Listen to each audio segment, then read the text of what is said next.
Digital transformation is the #1 IT strategic priority among Nordic businesses. But the more digital we get, the more of digital business risk we undertake. To address this, we need to change perspectives from the technology-focused perspective of IT security to the perspective of handling or managing digital business risk. Thank you so much for joining this breakout session. My name is Freddie Rinderud and I'm a senior advisor at advisory and analyst firm Radar. The fact that digital transformation is the #1 priority, strategic priority among Nordic businesses and public sector organizations comes to no surprise, of course. We live in a high labor cost part of the world, or a high cost part of the world. And to stay competitive and to keep up with our welfare systems, we need to be stars when it comes to digital transformation. We have to adopt the digital possibilities smarter and better than other parts of the world. But as I said, the more digital we become, the more digital risk we undertake. We become more vulnerable, more exposed, and also more depending on data, information, and digital assets. If our digital environment fails, our schools won't work, our businesses won't work, our traffic system or other types of infrastructure except the IT infrastructure itself will stop working. So this is why cybersecurity or information security, or the huge perspective, security, becomes a strategic matter that has to be handled both by the government but also by the management team in our businesses and organizations and by everybody who works in an organization.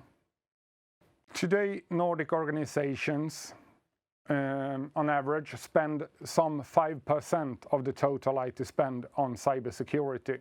It differs a bit between the Nordic countries. It's a little bit higher in Finland, a little bit lower in Norway compared to Sweden, for example.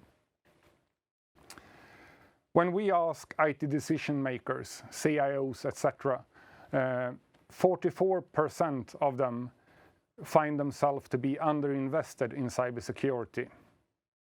And based on experience, this is a self-assessment question. And when we ask the organizations, the decision makers themselves, how they perform, they tend to overrate their own capabilities. So when 44% say that they are underinvested, it's likely that actually even more of them are underinvested to meet the IT security or cybersecurity challenges they face. The situation or the problematic situation is also supported by our Cybersecurity Maturity studies. In our last study about a year ago, only 16% of Nordic organizations were perceived to be mature. Where they lack the most is when it comes to strategic priority, including information management, information classification, training, creating strategies, and so on. When it comes to the technical part of the security, they tend to perform better. But still, they do underperform. And why is that? Why are 44% or more of Nordic organizations and businesses underinvested in a matter that has become strategic and becomes even more strategic to the entire business and to the society? Well, one of the answers would be that the CIOs or the people working with cybersecurity matters find it problematic to demonstrate the value of investing in cybersecurity. The threat is quite abstract, it's hard to explain, and they tend to blame the management team or the board of the company not to understand digital business risk, which might be, or most of the time is, true. But they also tend to not being able to explain cybersecurity from a digital business risk perspective. If we take a look at the common frameworks used for IT production and ask how the IT decision makers or the people working with cybersecurity perceive that the frameworks support their work, it's a quite poor outcome. Common frameworks like Agile, ITIL, COBIT and so on doesn't support cybersecurity work very well. This is partially because they have the wrong starting point. All of these IT-specific frameworks tend to start off from the point where IT was something you produced in-house. It isn't anymore. Most of the IT today is produced by someone else. It might be cloud, it might be outsourced or whatever, but the IT department is no longer the small IT factory producing everything themselves. These frameworks also tends to focus on productivity.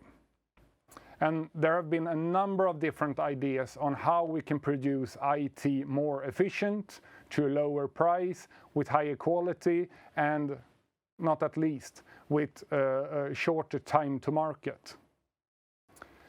Of course, these frameworks also include the perspective of IT security or even cybersecurity or information security.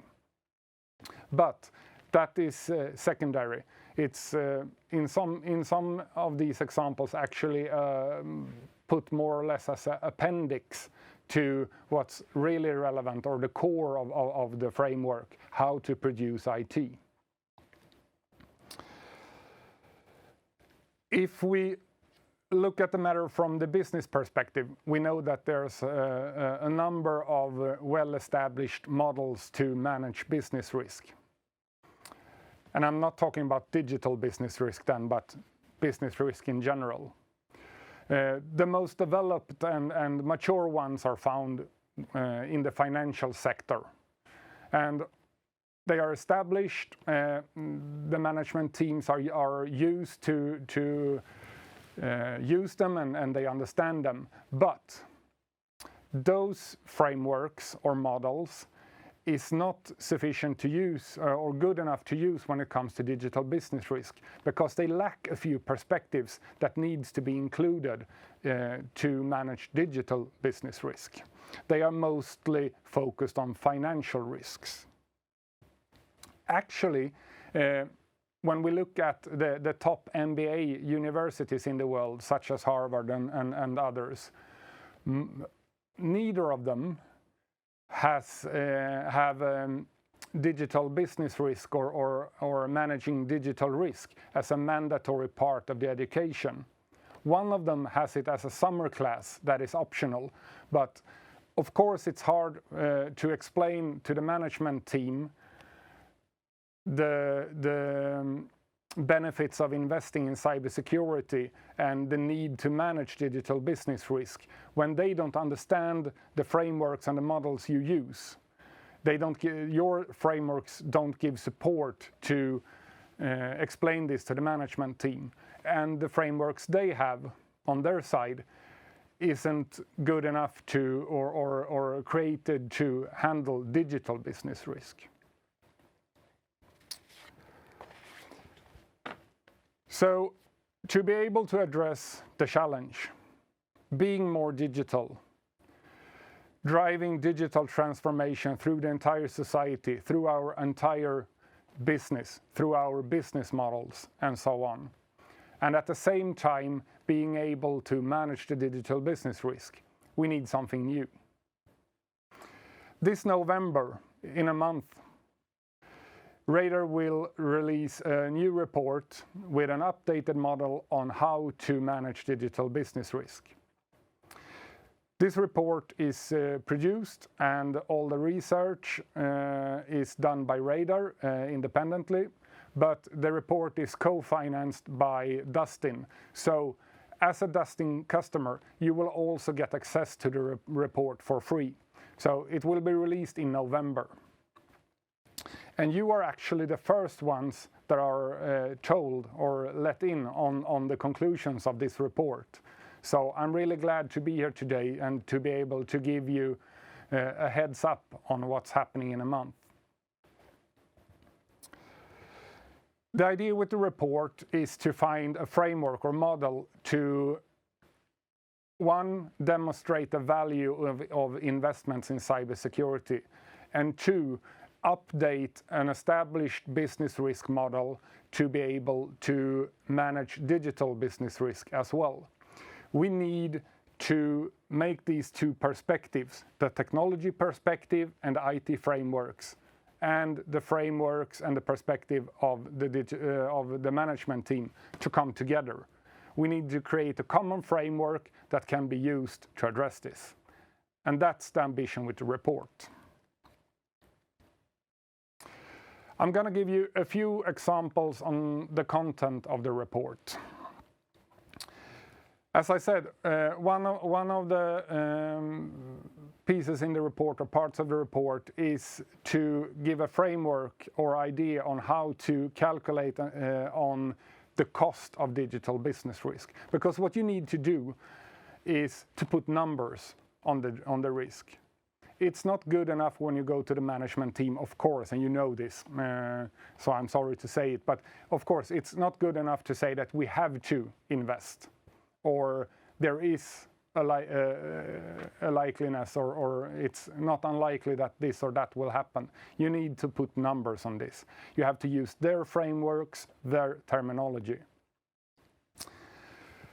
Based on Radar data collected from Nordic businesses, I have brought a few examples on the cybersecurity risk, the cost of taking control of the risk or reducing the risk, and put them in this slide. So one example would be a ransomware attack, a successful ransomware attack. The estimated in this case, and this is of course just examples, but it's based on an actual organization or business that we worked with. In this case, the risk or the cost of the risk was expected to be some 20 million, worst case, 20 million Swedish krona. If a ransomware attack was successful. The cost to reduce the risk, and the solution, of course, is endpoint protection. The cost for that would be 600,000 Swedish krona. And the risk reduction rate would be 97%. So, I guess you all can see the return on investment here. It's quite huge. And from a management perspective, this is of course a no-brainer. And then when you come to more complex parts of digital transformation assets, digital assets and data, it becomes a bit more complex. But in the report, we have a model on how to calculate on risk and the cost of risk and risk reduction. We also have created an updated business case on digital transformation, for digital transformation initiatives. And this is really important because the frameworks we use within IT tend to favor a short time to market.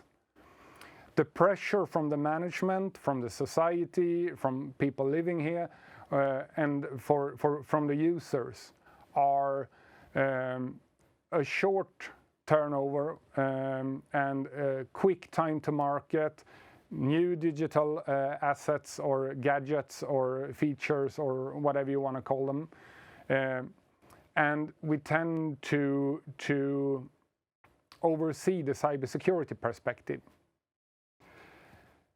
Actually, and this is quite interesting, given the high focus on digital transformation, most organizations or businesses doesn't even produce a serious business case when it comes to digital transformation initiatives. They kind of just go with it because it's a hype and it's really important, and we all know it's important. I'm not saying it's not important, but we tend to do investments based on the hype and based on gut feeling rather than solid business cases. So to be able to keep up the speed of the digital transformation, to keep on transforming our businesses and our society, but at the same time addressing and managing the digital business risk, we need to start creating business cases that include a number of perspectives that we tend to oversee today.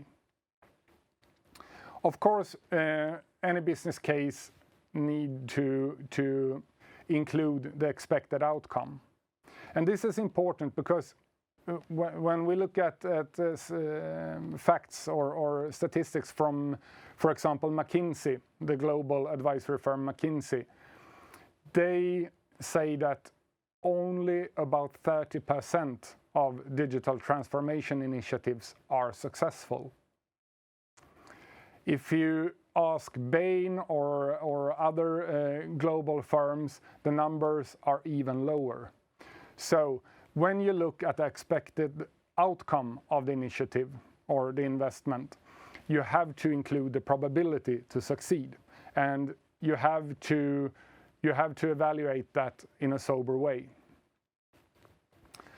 Of course, any business case also should include the investment needed, and this should be multiplied with the complexity of the project. We all know that a lot of IT projects, I say IT projects, tend to not deliver on time, tend to not deliver the expected outcome, and so on. So we also need to include the impact on technical debt. When it comes to delivery forms, for example, how will talent management be affected if we outsource or use cloud services instead of producing it ourselves? What old technology that is a debt today will be replaced, and so on. And this can have quite a large impact on the business case. And then we have to include the digital business risk. And you should use the evolved or new model to calculate on business risk.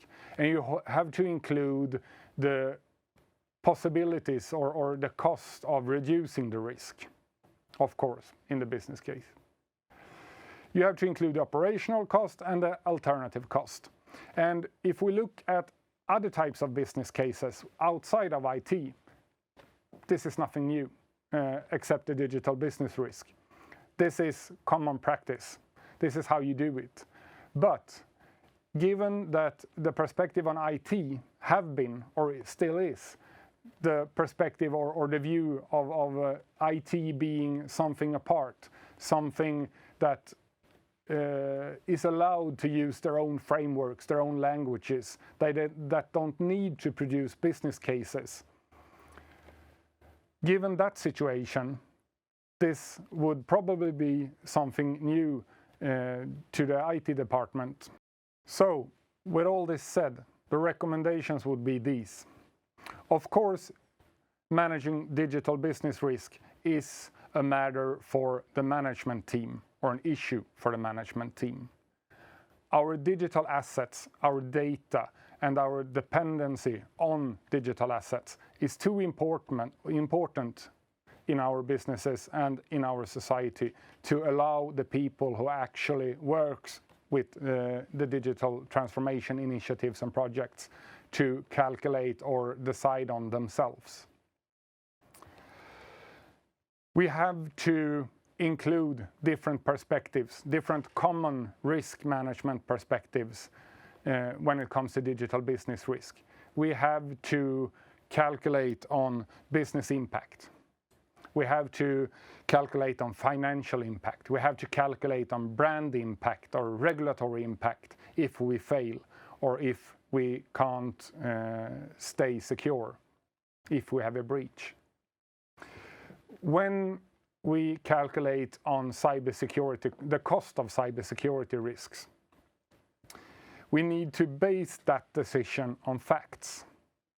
The gut feeling or quantitative analysis is not good enough.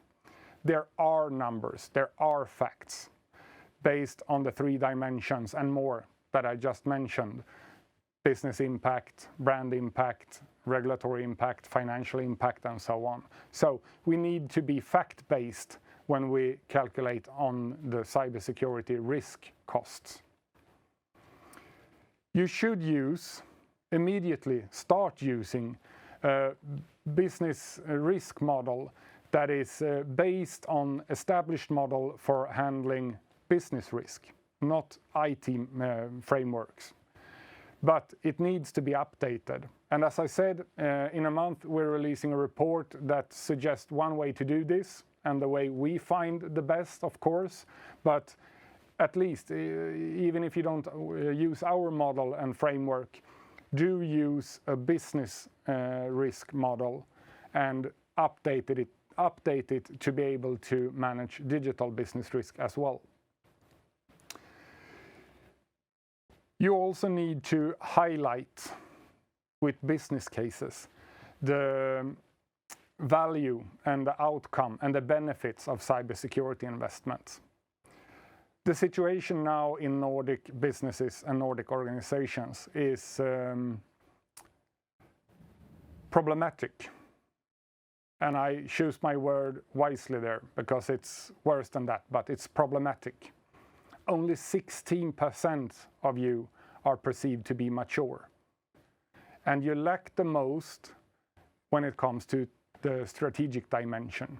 So we need to get the pace of investments or the investment levels up immediately. Because every day we focus on digital transformation, we release new features, we get more and more dependent on data and digital assets, and we need to start running in the cybersecurity area as well. But with all that said, it's also really important for the people who comes from the IT side to understand that digital business risk is something we have to accept to some extent. Traditional IT frameworks tend to be very black or white. Either you're secure or not. The same with ISO standards. They tend to be very black and white. Do you have someone responsible for this or that? Yes or no? This is much more of a gray zone between black and white, where you have to sometimes accept risk to be able to keep up with the digital transformation. But different from today, we need to know what we are accepting. We need to have business cases to decide on what business risk should we accept and what business risk shouldn't we. So if you want to know more, or if you want to discuss something, or if you want to object to something I just said, please join us in the chat room, and I'll see you in a couple of minutes.